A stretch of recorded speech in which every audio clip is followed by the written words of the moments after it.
दूसरा वीडियो रे सानम को गे सगुन दाराम पहले वीडियो रे अब ᱧᱮᱞ कदा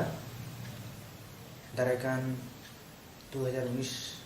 माध्यमिक बीड रे इंग्लिश सब्जेक्ट रेना क्वेश्चन पेपर रे क्वेश्चन मार्क्स से नंबर ना भाग उना भाग रेना पहले हटिंग रे अब ᱧᱮल कदा सेक्शन ए रे टोटल 40 नंबर 40 नंबर चलका भागते हटिंग तहन कन ओका क्वेश्चन को चलका नंबर तहन कन चलका क्वेश्चन को तहना उना को ᱧᱮल करा तेहिन दो नोवा दोसर वीडियो रे अब ᱧᱮला उना क्वेश्चन रेना बाकी पार्ट जहां दो सेक्शन बी और सेक्शन सी नोवा किन रेना हटिंग नंबर हटिंग चलका भागते नंबर तहना चलका क्वेश्चन को हिजुआ उना को ᱧᱮला और बेस्टी बुन बुझो दला ताले नोवा सेक्शन बी रे चलका नंबर हटिंग तहन कना चेक क्वेश्चन को तहना उना बन ᱧᱮल लगे सेक्शन बी रे पहिलो रे ᱧᱮल दबन 20 मार्क्स तहन कना सेक्शन बी रे नोवा 20 मार्क्स चेक हटिंग तहन कना 20 मार्क्स रे अब सेक्शन बी रे ᱧᱮल पे ऑल तहना ग्रामर एंड वोकाबुलरी ग्रामर रे 12 नंबर तहन कना और वोकाबुलरी रे 8 नंबर है सर ग्रामर कोन 12 नंबर करा हुआ और वोकाबुलरी कोन 8 नंबर माने ग्रामर क्वेश्चन जहां जदि ᱧᱮᱞᱚᱜᱼᱟ ग्रामर क्वेश्चन जदि काटी मनोयोग करते बन प्रैक्टिसा ताले खान दो ग्रामर रे नंबर तुलो दो सहज गया चेदा से टेक्सचुअल ग्रामर के नेतार दो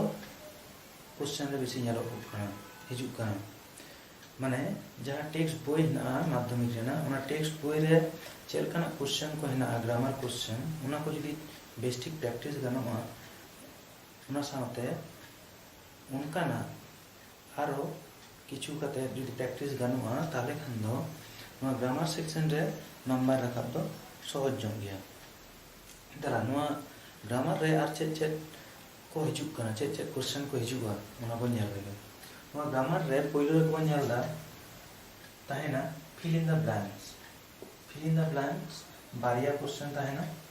फिल इन द ब्लैंक्स पहिलो रे जहां ताहेना उना दो हुयो कना fill in the blanks with correct alternative नोआ दो एमसीक्यू क्वेश्चन लेका ताहेना जहां दो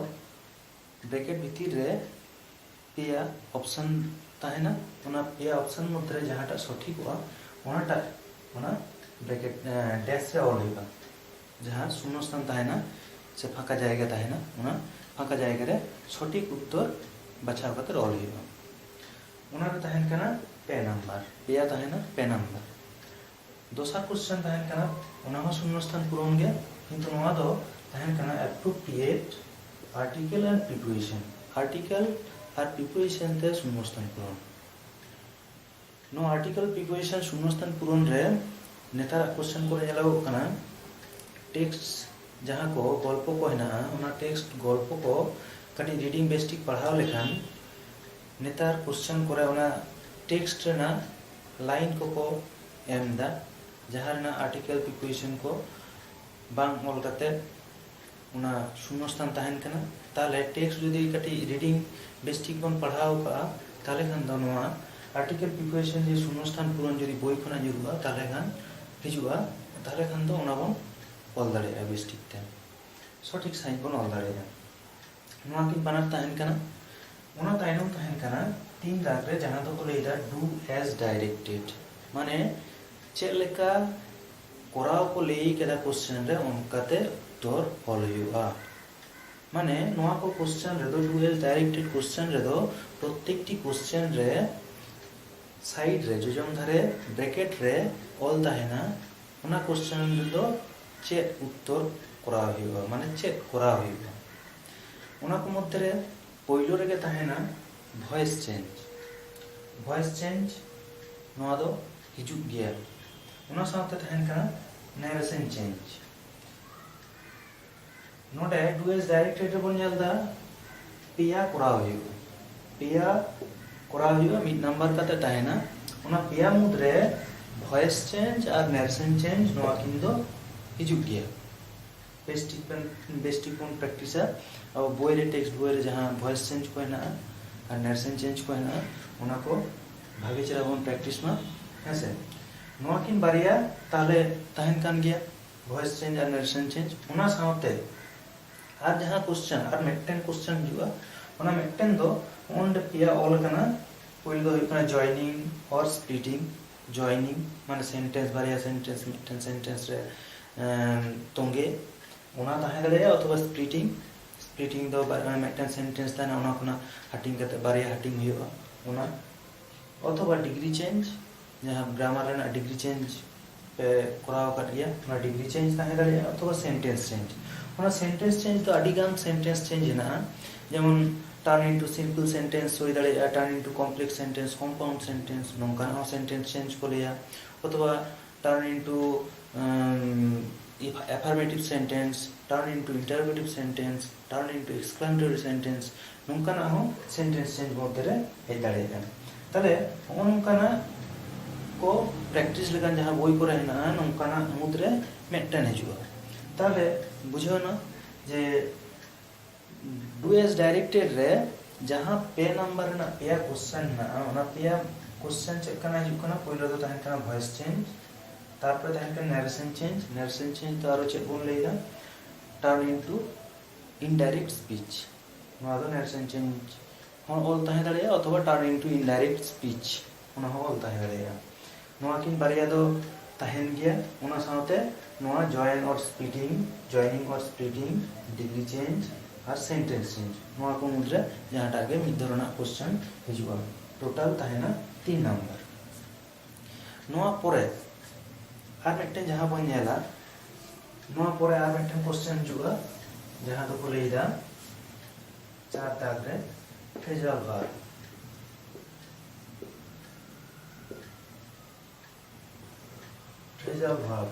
है सर और फ्रेजल वर्ब से चेक बन नेला फ्रेजल वर्ब से बन नेला नोआ ना उत्तर दो क्वेश्चन रे एम ताहेना फ्रेजल वर्ब से पिया क्वेश्चन ताहेना ओना पिया क्वेश्चन रे प्रत्येकटी क्वेश्चन रे मेटन कते वर्ड अंडरलाइन ताहेना अथवा बोल्ड अक्षर ते ऑल ताहेना मोटा अक्षर ते ऑल ताहेना प्रत्येकटी सेंटेंस रे और प्रत्येकटी सेंटेंस ना जोजम धरे मेटन कते बॉक्स ताहेना जोजन धरे मेटन कते बाक्स ताहेना है सर किछु किछु क्षेत्र रे तो बाक्स बांग ताहेन कते लातारे फाका जायगा हो ताहे दरे जहां रे दो उत्तर को ऑल ताले नोआ कोरेना उत्तर दो लातार रे मेटन बाक्स रे हिंट्स जहां को लेदा ओना हिंट्स बाक्स रे ऑल ताहेना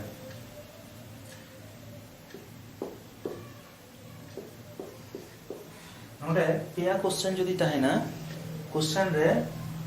उत्तर ऑल ताहेना पोनिया नोआ पोनिया मुद्रे जहां पेया मिलआ जहां पेया संते नोआ जहां वर्ड को अंडरलाइन ना से लातार दागे ना ओना को संते जहां मिलआ जहां रेना काना जहां वर्ड ना माने काना ओना फ्रेजल वर्ब दो नोडे ऑल होइगा पेया रे पेया ऑल होइगा और मिटन जिनिस नोडे ख्याल होइगा जे नोय जहां अंडरलाइन करा लातार दाग दो जहां वर्ड ताहेना ओना ना टेंस साथे ओय फ्रेजल वर्ब जहां नोडे बन ऑल दा ओना फ्रेजल वर्ब दो टेंस किंतु मिले होइगा यदि नोडे पास्ट टेंस ताहेना ताले नोडे फ्रेजल वर्ब हो पास्ट टेंस ऑल होइगा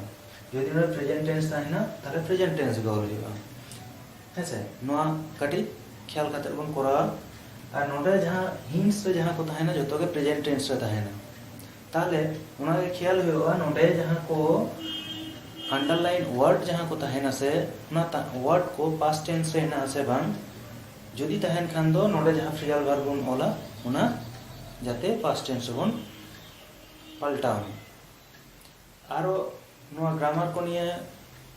उदु कोराव कते यूट्यूब पे आरो दाराय कान वीडियो करे इन पे नेल ताबना हेसे नितो दो अबो नोआ ग्रामर एंड वोकैबुलरी सेक्शन रेगे सेक्शन बी रेगे आर मेटन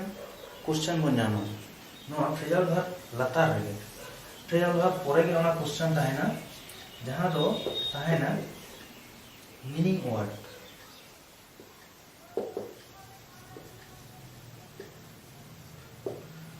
ओना मीनिंग वर्ड नोवा दो हुयुग कना वोकाबुलरी सेक्शन कना वोकाबुलरी सेक्शन नोवा दो कोलिदा वोकाबुलरी सेक्शन नोडे ताहेना पुनिया कोराव हुयुगा पुनिया क्वेश्चन कोराव हुयुगा ओना पुनिया क्वेश्चन रे प्रत्येकटी रेगे 2 नंबर कते ताहेना टोटल 8 नंबर नोवा दो कटे बेस्टिक ते कोराव लेखान गे नोवा रना उत्तर हो एम ताहेना ताले पढ़ाव कते बुझ नाम हुयुगा नोवा रना उत्तर का बो नामा नोवा जहां मीनिंग वर्ड आडी मारांग क्वेश्चन बारिया पिया लाइन ताहेना क्वेश्चन रे ऑल नोडे ऑल ताहेना जे find out the word find out the meaning word from question number 3 question 3 रे चेता है कना अब जदी सेक्शन A1 नेल कट खान ओडे बन बुझ नाम करा question 3 रे दता है ना unseen passage ओने ना unseen passage जहां दो unseen passage कना ओना unseen passage रे होनवा meaning word को दो पांजाय हुयुगा ओडे खना पांजे नाम कते नोडे ऑल हुयुगा नोडे उनका के पुनिया क्वेश्चन ताहेना मेटन वर्ड ते होता है दड़ेया और मेटन खुना बेसी वर्ड ते होता है दड़ेया किंतु नोडे जहां वर्ड ताहेना से वर्ड को ताहेना से सेंटेंस ताहेना उना रे माने ते उना आंसरिंग पैसेज दे पांजाय हुयुगा पांजे नाम कते नोडे जोजन धारे बॉक्स ताहेना उना बॉक्स ते पर ऑल हुयुगा और मेटन जिनिस नोडे बन दिशा दो होया जे नोआ जहां सेंटेंस को ताहेना से वर्ड को ताहेना क्वेश्चन रे उना को दो उना आंसरिंग पैसेज रेना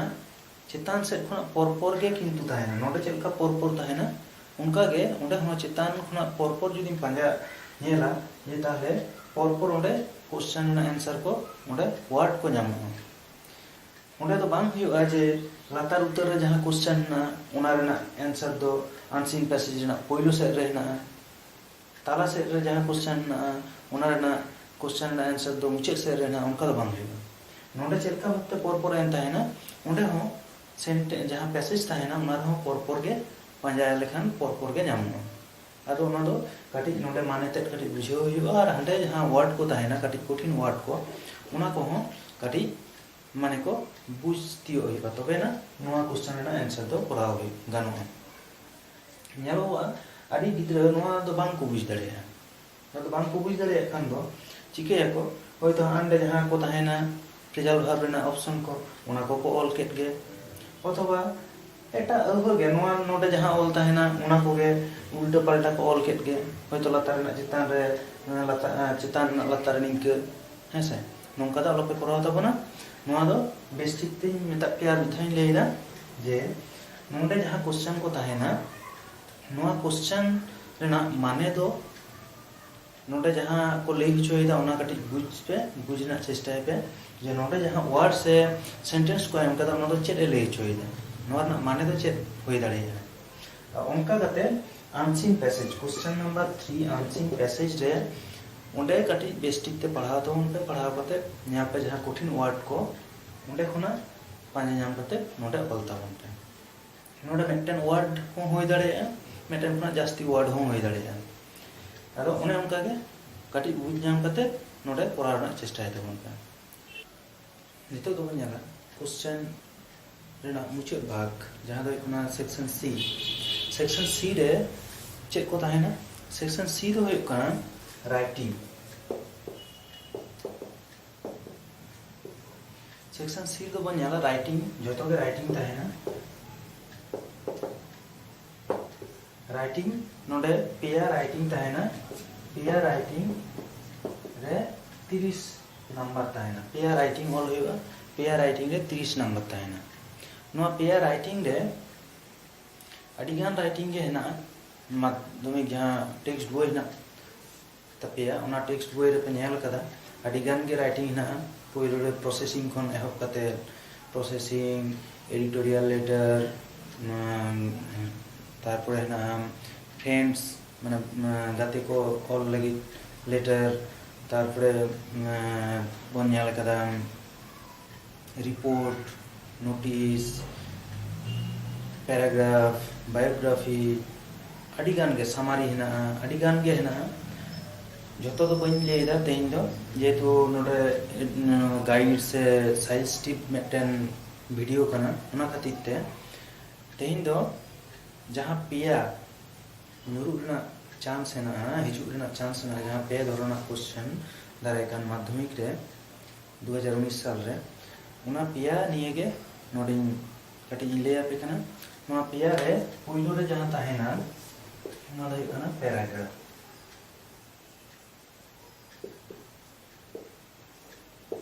প্যারাগ্রাফ ᱢᱤᱫᱴᱟᱝ প্যারাগ্রাফ ᱦᱤᱡᱩᱜᱼᱟ, ᱚᱵᱚᱥᱥᱳᱭ ᱦᱤᱡᱩᱜᱼᱟ। যেহেতু চালান 2018 সাল রে বায়োগ্রাফি ᱧᱩᱨᱩ ᱞᱮᱱᱟ, বায়োগ্রাফি ᱦᱮᱡ ᱨᱮᱱᱟᱜ ᱪᱟᱱᱥ ᱫᱚ ᱚᱱᱠᱟ ᱫᱚ ᱵᱟᱹᱱᱩᱜᱼᱟ। প্যারাগ্রাফ ᱦᱤᱡᱩᱜᱼᱟ, প্যারাগ্রাফ ᱟᱹᱰᱤ ᱞᱮᱠᱟᱱᱟᱜ প্যারাগ্রাফ ᱦᱮᱱᱟᱜᱼᱟ। ᱟᱨ ᱢᱤᱫᱴᱮᱱ ᱠᱟᱛᱷᱟ ᱛᱟᱞᱟᱨᱮ ᱠᱟᱹᱴᱤᱡ ᱤᱧ ᱞᱟᱹᱭᱟ, ᱡᱟᱦᱟᱸ ᱫᱚ ᱦᱩᱭᱩᱜ ᱠᱟᱱᱟ ᱱᱚᱣᱟ ᱨᱟইᱴᱤᱝ ᱥᱮᱠᱥᱮᱱ ᱨᱮ ᱡᱟᱦᱟᱸ ᱨᱟইᱴᱤᱝ ᱠᱚ ᱦᱤᱡᱩᱜᱼᱟ ᱥᱮ, বাংলা রেᱫᱚ ᱪᱮᱫ ᱞᱮᱠᱟ ᱵᱚᱱ ᱧᱮᱞ ᱟᱠᱟᱫᱟ, বাংলা রেᱫᱚ ᱡᱩᱫᱤ ᱯᱮ ᱧᱮᱞᱟ ᱯᱩᱱᱭᱟ ᱠᱳশ্চেন ᱮᱢ ᱛᱟᱦᱮᱱᱟ ᱨᱚᱪᱚᱱᱟ, ᱯᱩᱱᱭᱟ ᱢᱩᱫᱽᱨᱮ ᱢᱤᱫᱴᱮᱱ ᱚᱞ ᱦᱩᱭᱩᱜᱼᱟ। ᱱᱚᱰᱮ ᱫᱚ ᱠᱟᱹᱴᱤᱡ ᱟᱞᱟᱫᱟ ᱧᱚᱜ ᱜᱮᱭᱟ ᱤᱝᱨᱮᱡᱤ ᱨᱮᱫᱚ। ᱱᱚᱰᱮ ᱫᱚ ᱡᱟᱦᱟᱸ ᱠᱳশ্চেন ᱠᱚ ᱮᱢᱟ ᱚᱱᱟ ᱠᱳশ্চেন ᱨᱮᱱᱟᱜ কোনো অপশন বানুᱜᱼᱟ, মানে কোশ্চেন করাও ᱜᱮ ᱦᱩᱭᱩᱜ ᱛᱟᱢᱟ। ᱮᱴᱟᱜ ᱠᱳশ্চেন ᱫᱚ ᱟᱢ ᱫᱚ ᱵᱟᱢ ᱧᱟᱢᱟ, অথবা দিয়ে ᱫᱚ ᱵᱟᱢ ᱧᱟᱢᱟ, ᱦᱮᱸᱥᱮ। তাহলে ᱱᱚᱰᱮ ᱡᱟᱦᱟᱸ ᱯᱮᱭᱟ ᱠᱳশ্চেন ᱛᱟᱦᱮᱱᱟ ᱚᱱᱟ ᱫᱚ ᱯᱮᱭᱟ ᱠᱳশ্চেন ᱟᱢ অ্যাটেম্প ᱛᱮᱜᱮ ᱦᱩᱭ ᱟᱢᱟ, ᱡᱩᱫᱤ নাম্বার ᱨᱟᱠᱟᱵ দরকারের খান ᱫᱚ। তাহলে ᱚᱱᱮ ᱚᱱᱠᱟ ᱜᱮ ᱱᱚᱰᱮ ᱯᱳᱭᱞᱳ ᱨᱮ ᱡᱟᱦᱟᱸ ᱛᱟᱦᱮᱱᱟ ᱯᱮᱨᱟগ্ᱨᱟফ ᱛᱟᱦᱮᱱᱟ। ᱟᱫᱚ ᱯᱮᱨᱟগ্ᱨᱟফ ᱟᱹᱰᱤ ᱞᱮᱠᱟᱱᱟᱜ ᱯᱮᱨᱟগ্ᱨᱟফ ᱦᱮᱱᱟᱜᱼᱟ, ᱤᱭᱳর ফেভারিট সিজন, তারপরে হেনাগা village fair, season of Bengal, তারপরে your favourite teacher, your aim, হ্যাঁ স্যার নৌকা আᱹᱰᱤ ᱜᱟᱱ ᱜᱮ ᱦᱮᱱᱟᱜᱼᱟ। ᱟᱫᱚ ᱡᱟᱦᱟᱸᱭ ᱠᱚᱯᱮ ᱢᱩᱠᱷᱚᱥᱛᱚ ᱫᱟᱲᱮᱭᱟᱜ ᱛᱟᱵᱚᱱᱟ ᱩᱱᱠᱩ ᱠᱚ ᱢᱩᱠᱷᱚᱥᱛᱚᱭ ᱛᱟᱵᱚᱱ ᱯᱮ, ᱟᱨ ᱯᱚᱨᱚᱵᱚᱨᱛী ᱠᱟᱞ ᱨᱮ ᱟᱨᱚ ᱡᱟᱦᱟᱸ ᱠᱚ সাজেস্টিভ প্যারাগ্রাফ ᱡᱟᱦᱟᱸ ᱠᱚ ᱦᱮᱱᱟᱜᱼᱟ ᱚᱱᱟ ᱠᱚ ᱫᱟᱨᱟᱭ ᱠᱟᱱ ᱵᱷᱤᱰᱤᱭᱳ ᱨᱮ ᱟᱨᱤᱧ ᱞᱟᱹᱭ ᱟᱯᱮᱭᱟ ᱵᱤᱥᱛᱟরিত ᱵᱷᱟᱵᱛᱮ, ᱦᱮᱸᱥᱮ, ᱡᱟᱦᱟᱸ ᱠᱚ ᱤᱢᱯᱚᱨᱴᱮন্ট ᱦᱮᱡ ᱫᱟᱲᱮᱭᱟᱜᱼᱟ। ᱱᱚᱣᱟ ᱨᱮ ᱠᱚᱢᱚᱱ ᱧᱟᱢ ᱫᱚ ᱟᱹᱰᱤ ᱜᱮ ᱟᱸᱴᱟ, ᱛᱚᱵᱩ ᱠᱟᱹᱴᱤᱡ সাজেস্টিভ পরবর্তী ᱵᱷᱤᱰᱤᱭᱳ ᱨᱮ ᱤᱧ ᱠᱚᱨᱟᱣ ᱨᱮᱱᱟᱜ ᱤᱧ ᱪᱮᱥᱴᱟᱭ ᱛᱟᱵᱚᱱᱟ। ᱱᱤᱭᱟᱹ ᱯᱚᱨᱮ ᱡᱟᱦᱟᱸ ᱦᱤᱡᱩᱜ ᱠᱟᱱᱟ ᱫᱚᱥᱟᱨ ᱨᱮ ᱛᱟᱦᱮᱱ ᱠᱟᱱᱟ রিপোর্ট। ᱱᱚᱣᱟ রিপোর্ট নিয়ে দাঁড়ায় কান 2019 মাধ্যমিক বিনিড রে রিপোর্ট ᱢᱤᱫᱴᱮᱱ ᱦᱤᱡᱩᱜ ᱨᱮᱱᱟᱜ ᱪᱟᱱᱥ ᱦᱮᱱᱟᱜᱼᱟ, ᱦᱮᱸᱥᱮ। রিপোর্ট ᱟᱨᱚ ᱵᱚᱱ ᱧᱮᱞᱟ রিপোর্ট ᱵᱟᱨ ᱨᱚᱠᱚᱢᱟᱜ রিপোর্ট ᱦᱮᱱᱟᱜᱼᱟ। ᱢᱤᱫᱴᱮᱱ ᱫᱚ ᱦᱩᱭᱩᱜ ᱠᱟᱱᱟ ᱮᱠᱥᱤᱰᱮন্টাল রিপোর্ট, এক্সিডেন্টাল রিপোর্ট ᱢᱤᱫᱴᱮᱱ ᱦᱮᱡ ᱫᱟᱲᱮᱭᱟᱜᱼᱟ, ᱟᱨ ᱢᱤᱫᱴᱮᱱ কোনো ইভেন্ট ᱨᱮᱱᱟᱜ ᱰᱮᱥᱠᱨᱤপশন, ᱦᱮᱸᱥᱮ, স্কুল ᱨᱮᱱᱟᱜ কোনো অনুষ্ঠান, রবীন্দ্র জয়ন্তী ᱦᱩᱭᱩᱜ, মাতৃভাষা দিবস ᱦᱩᱭᱩᱜ, ᱥᱮ স্বাধীনতা দিবস ᱦᱩᱭᱩᱜ, ᱥᱮ ᱟᱨᱚ ᱡᱟᱦᱟᱱᱟᱜ ᱡᱟᱦᱟᱸ ব্লাড ডোনেশন ক্যাম্প, ᱚᱱᱠᱟᱱᱟᱜ ᱠᱤᱪᱷᱩ রিপোর্ট ᱦᱚᱸ ᱱᱚᱣᱟ ইভেন্ট ᱨᱮ ᱯᱟᱲᱟᱜ ᱠᱟᱱᱟ। ᱟᱨ ᱮᱠᱥᱤᱰᱮন্টাল রিপোর্ট ᱫᱚ ᱦᱩᱭᱩᱜ ᱠᱟᱱᱟ কোনো দুর্ঘটনা ᱡᱟᱦᱟᱸ অ্যাক্সিডেন্ট ᱠᱚ ᱦᱩᱭᱩᱜ ᱠᱟᱱᱟ রাস্তা ঘাট রে, ᱚᱱᱟ ᱠᱚ নিয়ে, অথবা কোনো ফ্লাড ᱥᱮ বন্যা ᱡᱟᱦᱟᱸ ᱵᱟᱱ ᱠᱚ ᱦᱩᱭᱩᱜ ᱠᱟᱱᱟ ᱢᱟᱡᱷᱮ ᱢᱟᱡᱷᱮ, ᱚᱱᱟ ᱠᱚ ᱱᱤᱭᱮ ᱦᱚᱸ ᱦᱩᱭ ᱫᱟᱲᱮᱭᱟᱜᱼᱟ। ᱟᱨ ᱢᱤᱫᱴᱮᱱ ᱱᱚᱰᱮ রিপোর্ট ᱨᱮ ᱠᱟᱹᱴᱤᱡ ᱱᱤᱭᱟᱹ ᱵᱚᱪᱷᱚᱨ ইম্পর্টেন্ট ᱦᱮᱱᱟᱜᱼᱟ, রিপোর্ট ᱨᱮᱦᱚᱸ ᱛᱟᱦᱮᱸ ᱫᱟᱲᱮᱭᱟᱜᱼᱟ, ᱥᱮ প্যারাগ্রাফ ᱨᱮᱦᱚᱸ ᱦᱮᱡ ᱫᱟᱲᱮᱭᱟᱜᱼᱟ, ᱥᱮ নোটিশ ᱨᱮᱦᱚᱸ ᱦᱮᱡ ᱫᱟᱲᱮᱭᱟᱜᱼᱟ। ᱡᱟᱦᱟᱸ ᱫᱚ ᱦᱩᱭᱩᱜ ᱠᱟᱱᱟ কেরালা ফ্লাড, কেরালা ᱨᱮ ᱡᱟᱦᱟᱸ ᱦᱩᱭᱱᱟ, বন্যা ᱦᱩᱭᱱᱟ, ᱚᱱᱟ নিয়ে ᱠᱟᱹᱴᱤᱡ ᱯᱮ রেডি ᱠᱟᱜᱼᱟ, রাইটিং ᱨᱮ ᱚᱱᱟ ᱦᱮᱡ ᱫᱟᱲᱮᱭᱟᱜᱼᱟ। ᱪᱮᱫ ᱞᱮᱠᱟ ᱵᱷᱟᱵᱛᱮ ᱦᱤᱡᱩᱜᱼᱟ ᱚᱱᱟ ᱫᱚ ᱠᱷᱟᱱ ᱞᱟᱦᱟ ᱠᱷᱚᱱ ᱫᱚ ᱞᱟᱹᱭ ᱵᱟᱝ ᱜᱟᱱᱚᱜ ᱠᱟᱱᱟ, ᱦᱮᱡ ᱨᱮᱱᱟᱜ ᱪᱟᱱᱥ ᱫᱚ ᱦᱮᱱᱟᱜᱼᱟ, ᱦᱮᱸᱥᱮ। নোটিশ আকার ᱛᱮᱦᱚᱸ ᱦᱮᱡ ᱫᱟᱲᱮᱭᱟᱜᱼᱟ, ᱥᱮ রিপোর্ট ᱟᱠᱟর ᱛᱮᱦᱚᱸ ᱦᱮᱡ ᱫᱟᱲᱮᱭᱟᱜᱼᱟ, ᱥᱮ আনসিন প্যাসেজ ᱨᱮᱦᱚᱸ ᱯᱮ ᱧᱟᱢ ᱫᱟᱲᱮᱭᱟᱜᱼᱟ, ᱦᱮᱸ। তাহলে ᱚᱱᱟ ᱠᱟᱹᱴᱤᱡ ᱠᱚᱨᱟᱣ ᱨᱮᱱᱟᱜ ᱯᱮ ᱪᱮᱥᱴᱟᱭᱟ। ᱟᱨ রিপোর্ট রে ᱱᱚᱣᱟ ᱵᱟᱨ ᱨᱚᱠᱚᱢᱟᱜ ᱮᱠᱥᱤᱰᱮন্টাল রিপোর্ট ᱢᱤᱫᱴᱮᱱ ᱟᱨ ইভেন্ট ᱨᱮᱱᱟᱜ ᱢᱤᱫᱴᱮᱱ রিপোর্ট, ᱱᱚᱣᱟ ᱠᱤᱱ ᱵᱟᱨᱭᱟ রিপোর্ট, ᱵᱟᱨ ᱨᱚᱠᱚᱢᱟᱜ রিপোর্ট ᱟᱯᱮ মুখস্থ ᱠᱟᱛᱮ ᱯᱮ রেডি ᱠᱟᱜᱼᱟ। ᱪᱮᱫᱟᱜ ᱥᱮ ᱡᱩᱫᱤ ᱮᱠᱥᱤডᱮন্টাল ᱡᱟᱦᱟᱸ ᱞᱮᱠᱟᱱᱟᱜ ᱜᱮ ᱧᱩᱨᱩ ᱞᱮᱱᱠᱷᱟᱱ ᱟᱯᱮ ᱡᱟᱦᱟᱸ ᱯᱮ মুখস্থ ᱤᱫᱤ ᱠᱟᱫᱟ ᱚᱱᱟ ᱥᱟᱶᱛᱮ ᱠᱟᱹᱴᱤᱡ ᱯᱟল্ᱴᱟᱣ ᱠᱟᱛᱮ ᱚᱸᱰᱮ ᱚᱞ ᱞᱮᱠᱷᱟᱱ ᱠᱤᱪᱷᱩ ᱱᱟম্ᱵᱟর ᱫᱚᱯᱮ ᱧᱟᱢᱟ। ᱥᱮ ইভেন্ট ᱨᱮᱱᱟᱜ ᱦᱚᱸ ᱡᱩᱫᱤ ᱦᱚᱭᱛᱳ ব্লাড ডোনেশন ক্যাম্প ᱚᱸᱰে ᱧᱩᱨᱩ ᱠᱟᱱᱟ, ᱟᱯᱮ ᱯᱮ ᱠᱚᱨᱟᱣ ᱤᱫᱤ ᱠᱮᱫᱟ অ্যানুয়াল প্রাইজ সেরিমনি, ᱦᱮᱸᱥᱮ ᱛᱟᱦᱞᱮ ᱚᱸᱰᱮ ᱠᱷᱟᱱ ᱠᱤᱪᱷᱩ ᱨᱮᱦᱚᱸ ᱯᱮ ᱚᱞ ᱫᱟᱲᱮᱭᱟᱜᱼᱟ, ᱯᱷᱟᱸᱠᱟ ᱫᱚ ᱵᱟᱝ ᱛᱟᱦᱮᱱᱟ᱾ ᱚᱱᱟ ᱞᱟᱹᱜᱤᱫ ᱜᱮ ᱠᱤᱪᱷᱩ ᱚᱱᱛᱚ ᱫᱚ ᱠᱚᱨᱟᱣ ᱢᱤᱫᱴᱮᱱ ᱵᱟᱨᱭᱟ ᱠᱟᱛᱮ ᱚᱱᱛᱚ ᱫᱚ ᱠᱚᱨᱟᱣ ᱤᱫᱤ ᱠᱟᱜ ᱯᱮ᱾ ᱱᱤᱭᱟᱹ ᱛᱟᱭᱱᱚᱢ ᱡᱟᱦᱟᱸ ᱦᱤᱡᱩᱜ ᱠᱟᱱᱟ 3 নাম্বার ᱨᱮ ᱚᱸᱰᱮ ᱫᱚ ᱦᱩᱭᱩᱜ ᱠᱟᱱᱟ নোটিশ। ᱱᱚᱣᱟ पेया क्वेश्चन तहना पेया राइटिंग तहना उना पेया राइटिंग मुद्रे पहलो दिन ले केदा पैराग्राफ, दोसर दिन ले केदा रिपोर्ट, तेसर दिन लेदा नोटिस बार रकम नोटिस होई दाड़ेया, स्कूल रा नोटिस होई दाड़ेया अथवा कोनो क्लब रा नोटिस होई दाड़ेया। बानार रेगे स्कूल रा खान दो होयतो स्कूल रा इको क्लब होई दाड़ेया, स्कूल रन स्कूल स्टूडेंट्स यूनियन रन सेक्रेटरी होई दाड़ेया, इको क्लब रन सेक्रेटरी होई दाड़ेया अथवा कोनो क्लब रन सेक्रेटरी उनका हिसाब ते नोटिस को तो ऑल होइबा। उना नोटिस रे ओए कटी लहा जहां रिपोर्ट रे ले केदा उनका हम हेज दाड़ेया जन स्कूल रे कोनो ब्लड डोनेशन कैंप होय लगी उना लगी ते आम जेतो school health committee run secretary के नाम आम गिद्रे को मेटे नोटिस वाला कते बड़ाय चुकम जे नीना तारीख रे मिटन ब्लड डोनेशन कैंप होय लगी दोकना से ओना केरल फ्लड जहां ले केदा फ्लड लगी डोनेशन से त्राण संग्रह साहाय्य उना लगी को ले दाड़े जे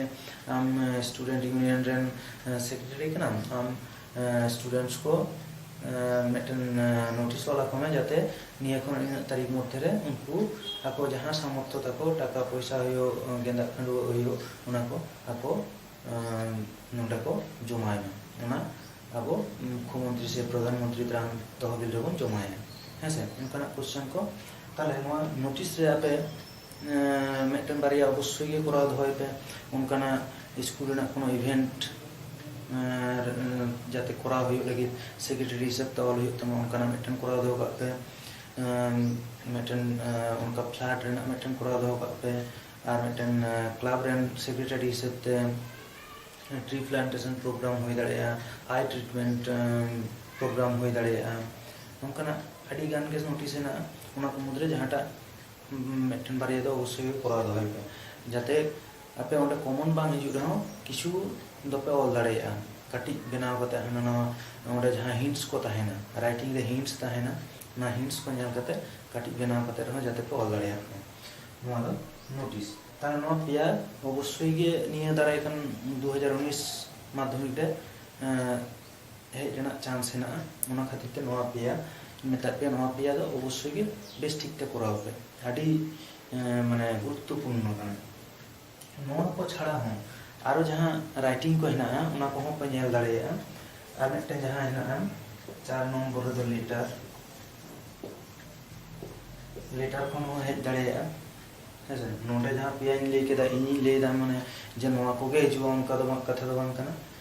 नोवा को दो इंपोर्टेंट कना हेज रेना चांस हेना बेसी नोवा को छाड़ा हो लेटर आपे पे ᱧᱮᱞ कदा एडिटोरियल लेटर को हेना हेसे जहां दो नॉइज पोल्यूशन रेना मेटन लेटर को पे पढ़ाव कदा से गार्बेज क्लीनिंग एडिटोरियल लेटर उनका लेटर नोडे ताहे दाड़ेया अथवा लेटर हो हेज दाड़ेया आदो नोवा को ले पिया नोवा को पिया अवश्य गे कराव पे उना परे लेटर पर दो कटी पे ᱧᱮᱞᱟ आरो राइटिंग को हेना सामारी को हेना स्टोरी को हेना उना को जहां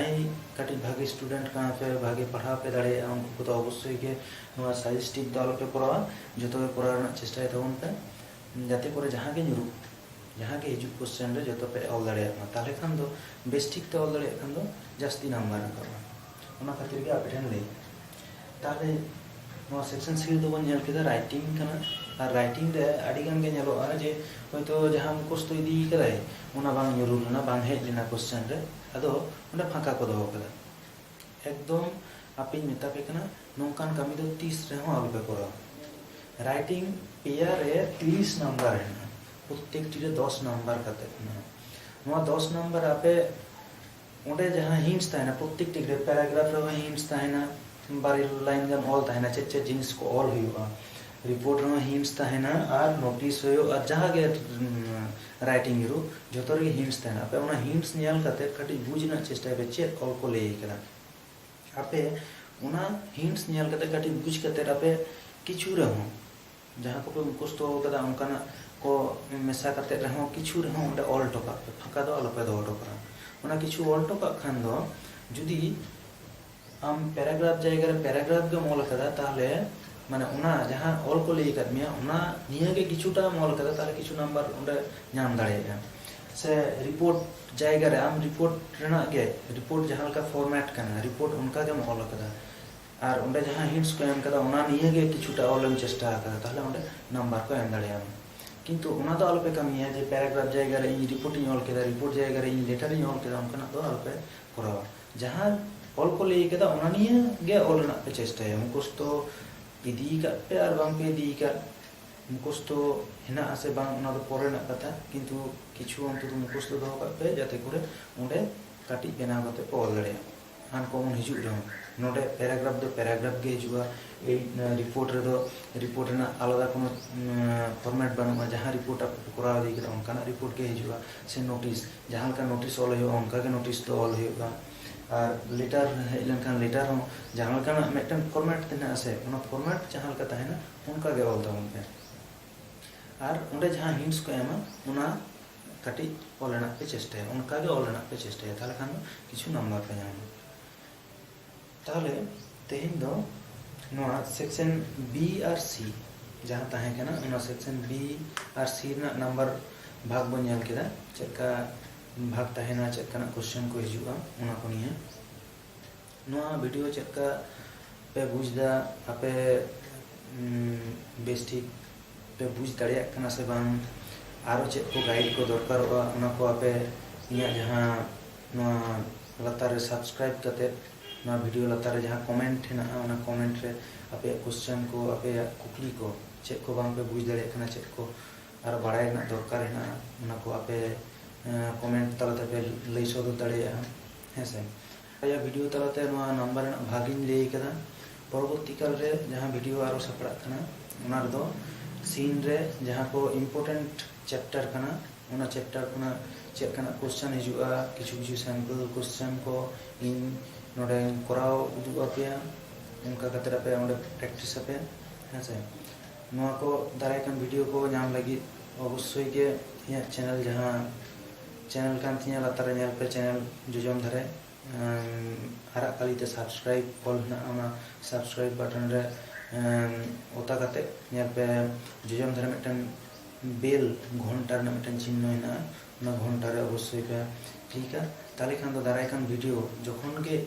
ᱤᱧ ᱟᱯᱞᱳᱰᱤᱧ ᱟᱯᱮ ᱥᱚᱸᱜᱮ ᱥᱚᱸᱜᱮ ᱛᱮ ᱢᱮᱥᱮᱡᱽ ᱯᱮ ᱧᱟᱢᱟ ᱡᱮ ᱟᱨᱚ ᱫᱟᱨᱟᱭ ᱵᱷᱤᱰᱤᱭᱳ ᱟᱯᱞᱳᱰ ᱟᱠᱟᱱᱟ ᱦᱮᱸᱥᱮ। ᱟᱨ ᱠᱩᱥᱤᱭᱟᱜ ᱠᱟᱱ ᱠᱷᱟᱱ ᱯᱮ ᱞᱟᱭᱤᱠ ᱮᱢ ᱯᱮ ᱟᱨ ᱜᱟᱛᱮ ᱠᱚ ᱡᱟᱦᱟᱸᱭ ᱠᱚ ᱦᱮᱱᱟᱜ ᱠᱚ ᱛᱟᱯᱮᱭᱟ ᱡᱟᱦᱟᱸᱭ ᱠᱚ ᱢᱟᱫᱽᱫᱷᱚᱢᱤᱠ ᱠᱚ ᱮᱢᱟ ᱫᱟᱨᱟᱭ ᱠᱟᱱ 2019 ᱨᱮ ᱩᱱᱠᱩ ᱠᱚ ᱱᱚᱣᱟ ᱵᱷᱤᱰᱤᱭᱳ ᱠᱚᱯᱮ শেয়ার ᱟᱠᱚ। ᱢᱟ ᱛᱮᱦᱮᱧ ᱫᱚ ᱛᱟᱦᱞᱮ ᱮᱱᱠᱷᱟᱱ ᱤᱱᱠᱟᱹ ᱜᱮ ᱟᱨᱚ ᱢᱤᱫ ᱫᱷᱟᱣ ᱥᱟᱨᱦᱟᱣ ᱮᱢ ᱠᱟᱛᱮ ᱫᱟᱨᱟᱭ ᱠᱟᱱ ᱵᱷᱤᱰᱤᱭᱳ ᱞᱟᱹᱜᱤᱫ ᱯᱮ ᱥᱟᱯᱲᱟᱣ ᱛᱟᱦᱮᱱᱟ।